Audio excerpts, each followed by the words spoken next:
There's a couple of big themes that go throughout the album. There's like war and rebellion. Can you guys kind of give me a little clue on that? Yeah, it's war is great and rebellion is bad. So, I mean, if you're into those slogans, you know. I mean, a lot of going down, you know, a lot of stuff is going down, a lot of bad things are happening, and it's crazy that more people aren't really like addressing it or addressing it in a way that's like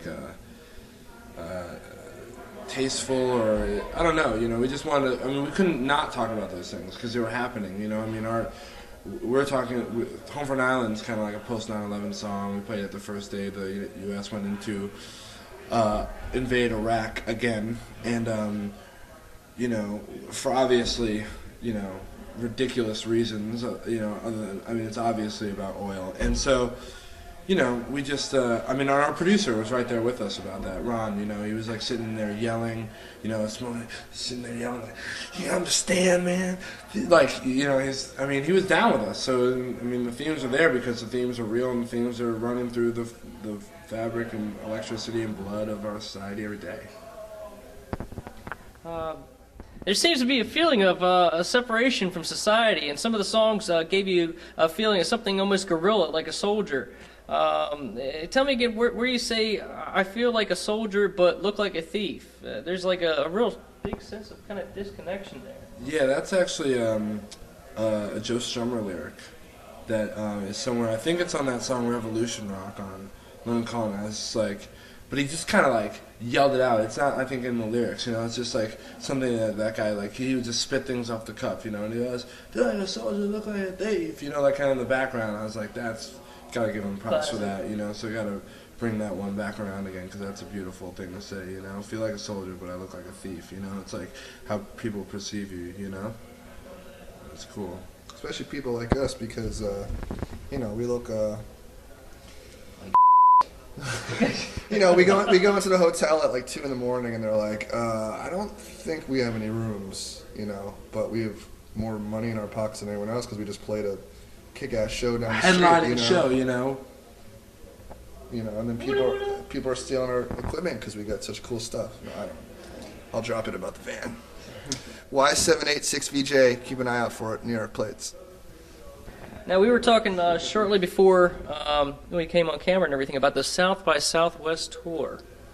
Festival, yeah. Yeah. Now, how was that? How many like kind of bands like you played with? I heard you were touring with 311. Did you do that tour with 311 also? Or? No. We dropped them, and then we headed down to South by Southwest, and it was cool. Right before that, we got to play with this cat Steven Stills of Crosby, Stills Nash Young. That was a life-changing experience. Stills? Steven Stills, I said. You said Cat Steven Stills. This cat. I know, just. Oh, that's funny. That's funny. I didn't even think play that. with Cat Stevens. No, we played with Steven Stills, and then we headed down to South by Southwest, and that was cool. There was a lot of great bands that we got to check out. It's like a 3-day music festival in Austin, Texas, where like every day at least 1,000 bands are playing in about probably 50 music venues. Every street is littered with musicians. All day you can just like see bands, and if you're a band, you do what you can to get noticed. And it was cool. We saw some kick-ass bands. So we saw some good stuff, and I think we had a good show. There were a lot of people there, and it felt really good. You guys have done over 400 shows in a little over 3 years. Do you find that touring helps maybe in your songwriting process, or maybe hinders it?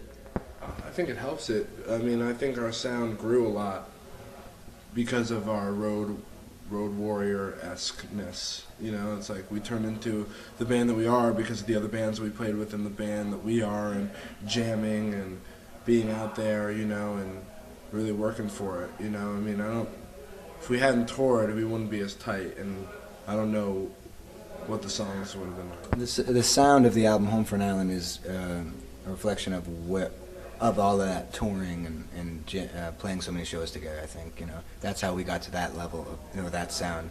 It could be different on any of the other records, you know, but I think the reason why we sound that way is because of all the things we've been through. And the way we sound on the next record will be the same. You know, it'll be for the revolution. What we've picked up and figured out since, you know, a year ago, whenever it was that we recorded the record. Blah. other than doing interviews with local access television, which I heard you don't do much with, how do you guys usually prepare for your shows?